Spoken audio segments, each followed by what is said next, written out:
21শে জানুয়ারি ছিল মামনির জন্মদিন আর আমি ছিলাম আমার বাবার বাড়িতে। আর তার আগের দিন কোইন্সিডেন্স ভাবে আমার মা বানিয়েছিল চুষি পিঠে।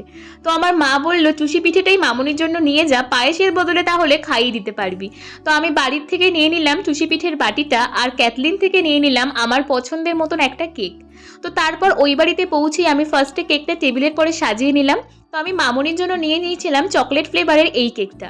আর তার পাশাপাশি কিন্তু আমি চুষি পিঠে এবং মিষ্টিটাও গুছিয়ে নিয়েছিলাম। তো মামনি এখানে কেক কেটে নিচ্ছিল আর তারপর কিন্তু মামনি প্রথম কেকের বাইটটাই আমাকে দিল, তারপর যিশুকে খাইয়ে দিল এবং বাবাকেও খাইয়ে দিল। আর তারপর আমিও মামনিকে একটু কেক খাইয়ে দিলাম এবং তার সঙ্গে সঙ্গে কিন্তু চুষি পিঠে আর মিষ্টিটাও খাইয়ে দিয়েছিলাম। আর মামনির জন্মদিন উপলক্ষে বাবা আবার আমাদের জন্য এনেছিল এগরোল আর মোমো। তো আনার সঙ্গে সঙ্গে কিন্তু গরম গরম আমি আর যিশু এগরোলটা খেয়ে নিলাম।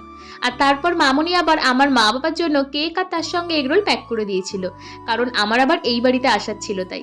তো আমাদের শাশুড়ি বৌমার সম্পর্কটা কিন্তু এরকমই মিষ্টি আর আমরা এভাবে থাকতেই ভালোবাসি। তো আজকের শর্টস ছিল এইটুকুই। সবাই ভালো থেকো, দেখা হচ্ছে পরের কোনো ভিডিওতে।